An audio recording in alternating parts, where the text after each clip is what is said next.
الفل والورد والياسمين على عيون احلى متابعين. النهارده جايه لكم بوصفه جديده، يا رب تعجبكم ويا رب اكون ضيفه خفيفه عليكم واعرف اوصل لكم المعلومه. النهارده هنعمل برجر الفراخ. برجر الفراخ المحشي. مقاديرنا: كيلو فراخ، صدور بانيه مفرومه، معلقتين طحينه، بيضه، بصل مفروم، جبنه موتزاريلا، تشكيل التوابل: فلفل وبهارات فراخ وسبع بهارات وكمون وملح وبابريكا وخلطة البرجر. تعالوا بقى نشوف هنعملها ازاي. بسم الله الرحمن الرحيم. هنا ده تفل البصل، بس مش البصل كله، احنا حطينا عليه شوية ملح عشان ننزل المية اللي فيه، وده التفل بتاعه.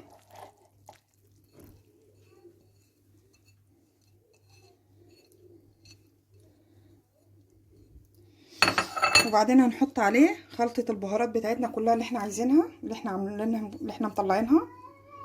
نحط عليه خلطة التوابل بتاعت البرجر. دي بينا رخمة. هنخلطهم كلهم ببعض ونعجنها. بسم الله الرحمن الرحيم. طبعا انا غاسله ايدي غسله كويسه عشان مش عارف ايه، يعني محدش يقول بتعمل بايديها.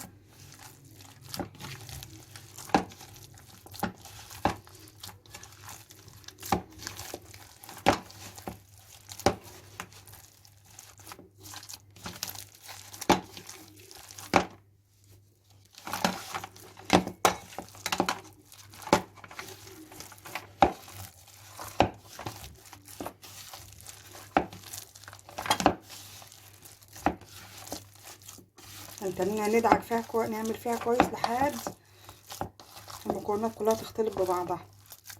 وبعدين هنعمل التكه وهقول لكم هنضيف البيضه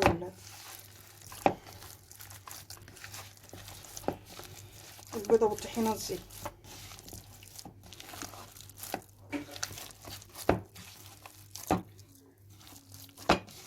كده خلطنا كل المكونات ببعضها. دي بقى هنضرب الطحينه مع البيضه. بسم الله الرحمن الرحيم. يا ريت كلنا بنكون بنعمل حاجه كده نسمي الله ونذكر الله عشان ربنا يجعل البركه في الحاجه اللي في ايدينا. والحاجه لما بتعمليها بحب حتى مهما كانت تكلفتها بسيطه بتطلع طعمها جميل وولادك بينبسطوا بيها. خليكي تضربيهم في بعض لحد ما يروح اثرهم خالص.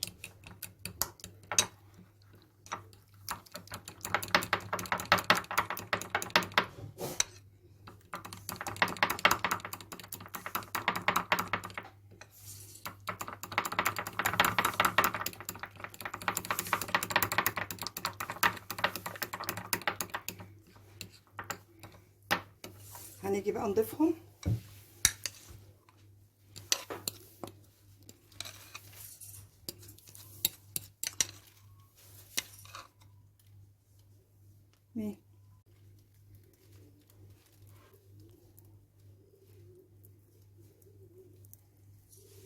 بعضها.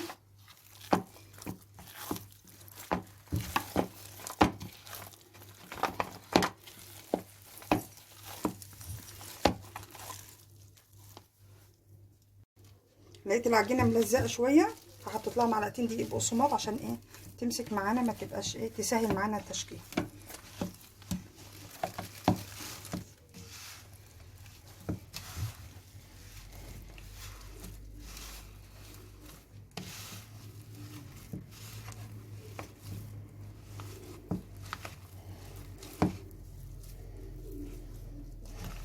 زي ما انتوا شايفين كده كل المكونات كلها بتختلط في بعضها. ريحه بقى التوابل، التتبيله والحاجه بتاعتها تحفه، مش هقول لكم بجد. ان شاء الله اما تجربوها تعجبكم. وما تنسونيش بقى باللايك. يلا مش كل مره بقى هقول لكم اللايك بقى يا جماعه، واللي ما اشتركش تلحق تخش تشترك عشان يوصلها كل جديد احنا بنعمله.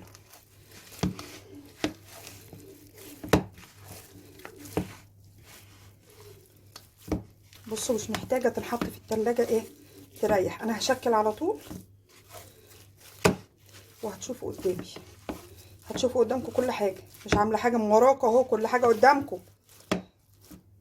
اغسل ايدي وارجع عشان اعرف ايه، بتضايقني لما يكون في حاجه في ايدي بعرفش ايه اتحرك. انا ما عنديش القطاعه بتاعه البرجر، فهنعملها في غطا علبه الجبنه وكيس، وهوريكم هنعملها ازاي. بسم الله الرحمن الرحيم. العجينه بقى ما شاء الله، تعمليها هتطبعيها كويس في ايديكي زي ما انت شايفه، هي مش ملزقه ولا اي حاجه. هتطبعيها كويس كده في ايديكي،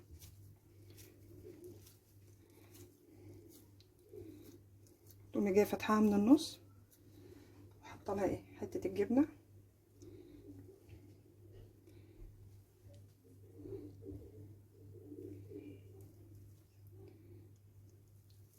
وتقفلي عليها بالراحه علشان ما تطلعش منها الجبنه، وانت بتقليها او انت بتحمريها على الجريل ما تطلعش منك الجبنه تسيح وتلزق.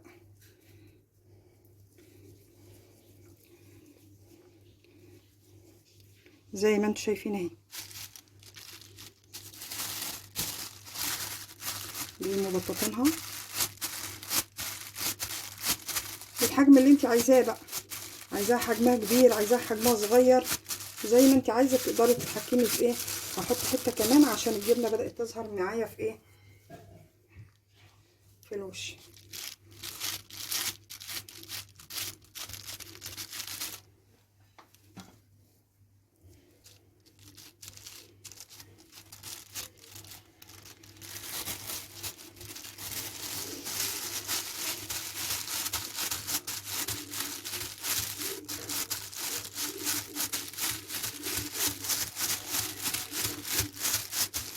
اظن كده حجمها حلو. هتاكلي احلى واطعم برجر ممكن تاكليه، احسن من ما تشتريه جاهز، او ولادك يفكروا ان هم يجيبوا سندوتشات برجر جاهزه من بره، حاجه نظيفه وانت عاملاها على ايدك وعارفه انت حاطه فيها ايه. عامل ازاي؟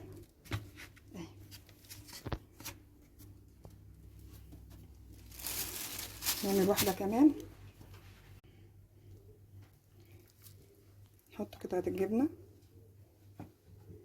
حط الجبنه بقى على قد انت الكميه اللي انت بتحبيها، عشان هي عيالك بقى مش بيحبوها بالجبنه، ممكن تعمليها ساده. احنا هنعمل من دي ومن دي.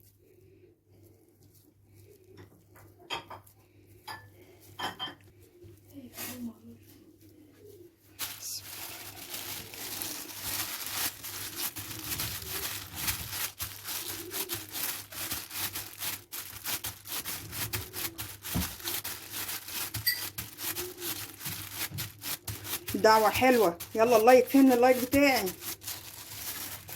الاشتراك والايه، كومنت كده. شايفين الجمال والحلاوة ولا ريحتها؟ مش هقول لك بقى، لازم تجربي بنفسك.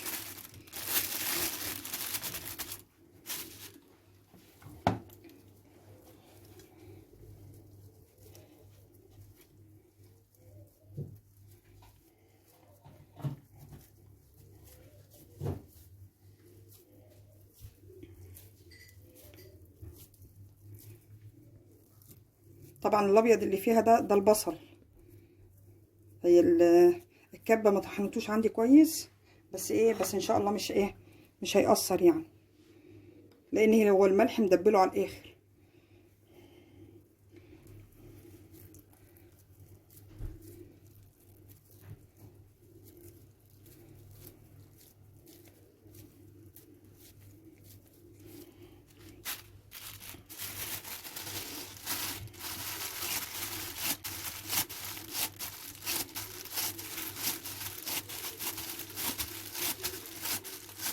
لازم تضغطيها كلها في قلب بعضها عشان كلها يبقى فيها ايه تماسك، ما تفكش منك وانت حطاها على الجريل او انت بتقليها، وهي ان شاء الله مش هتفك منك.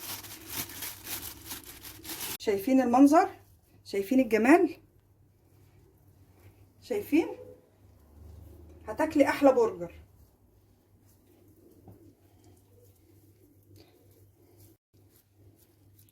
قصدي يعني ما تتكلميش تقولي فيها مثلا دي حلوة مثلا او خلطة. خلي بس هاتي ايديك عند الطبق ده الابيض عشان بيبقى بجيب المكونات دي اما باجي عند العلبة اللي هناك. تسلق ايديك دي حلو. خلطة تشجع كمان لما تعمل زي.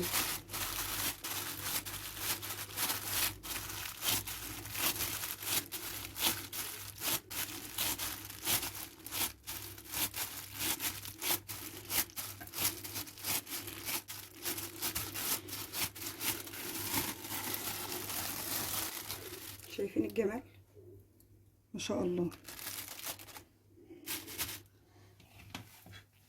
خلص الكميه كلها وارجع لكم. في زي ما انتم شايفين كده عملنا الكميه كلها، والبرجر ما شاء الله كبير اهو، حجم كبير. شوفوا عملنا كميه قد ايه. هنعملهم بقى ايه، بس ما تتخيلوش الريحه بقى والشكل، اكيد الطعم بقى هيبقى تحفه ان شاء الله. جربي وان شاء الله ايه مش هتخسري حاجه. انا مش بحب احمر، مش بحب اشوي البرجر على ارضيه الجريل. انا بحب اديها ايه تطعيمه ايه سمنه بلدي كده على الجريل كده، وتديها لون وتديها طعم حلو، واضمن تسويتها كويس من جوه. بسم الله الرحمن الرحيم. انا قدامكم اهي. بسم الله الرحمن الرحيم.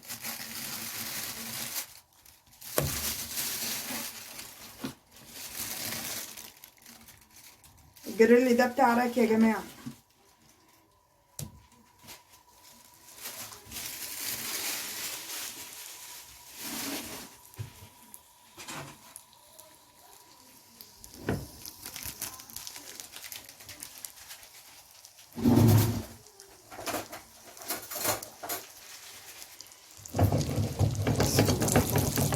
مش هقول لكم بقى على الريحه خرافه، طعم وريحه بقى مش هقول لكم. الطاسه دي يا جماعه صحيه جدا، عن بتاع الجريل ده صحي جدا عن الجريلات اللي موجوده في السوق فعلا، يعني مع تجربه. وخامتها نظيفه بالنسبه للعرايس اللي بتجهز او ست بيت بتجدد في مطبخها، فعلا خرافه فعلا. ما شاء الله اهو، لا كش ولا اي حاجه، والحجم زي ما هو، وزي ما انتم شايفين كده لونه وريحته جميل جدا. هنحط على وشه الجبنه ونجهز الكايزر ونجهز هنحط ده كده يسيح بعد ما قلبنا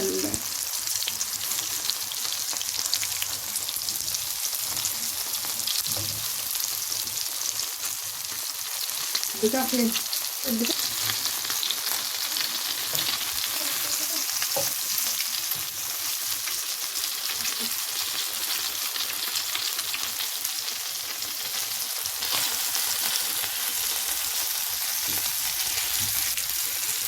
الجبنه بدات تسيح عليها اهي.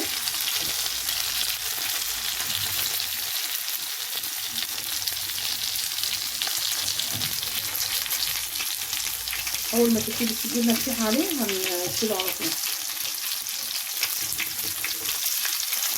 نخليها من الناحيه التانيه كده تمام.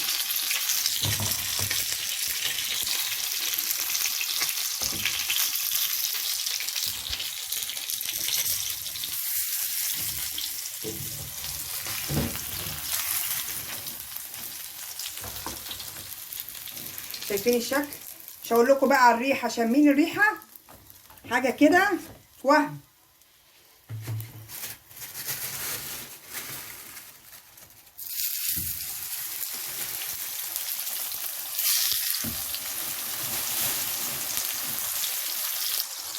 وادي الميه الثانيه اهي.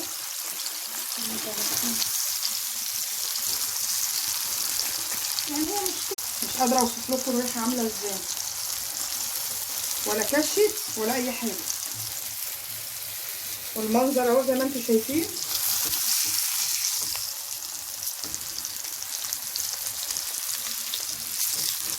حمرت وخدت لون من تحت. هنعمل السندوتشات.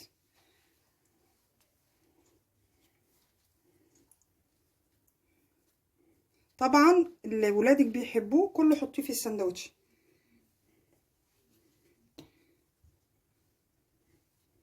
يعني اكيد هم عارفين انا بحط ايه.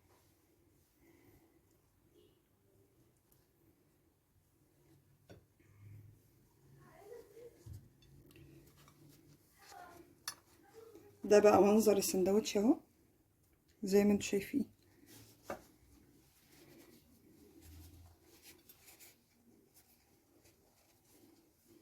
نفتح السندوتش التاني ونحط فيه وحدة البرجر بالجبنة.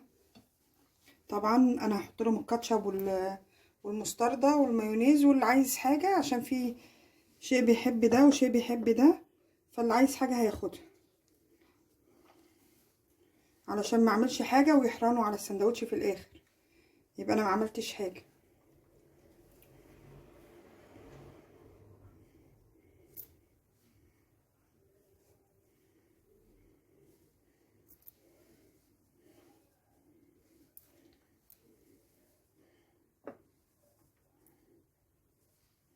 يا رب يكون اللايك ما تنسونيش والنبي في اللايك، عايزه اللايك وايه والاشتراك، وفعلي زر الجرس كده عشان يوصلك كل جديد.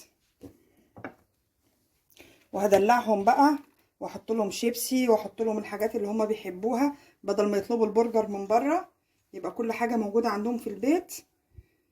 جبت لهم المطعم لحد باب البيت، مش عايزه حجج عشان ما حدش يخرج ياكل بره، وانتوا عارفين الفتره دي فتره كورونا وما بقتش اي حاجه مضمونه.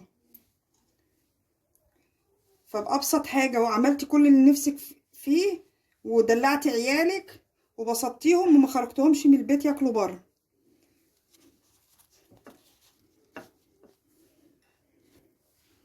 احط لهم بقى الايه الشيبسي والمستردة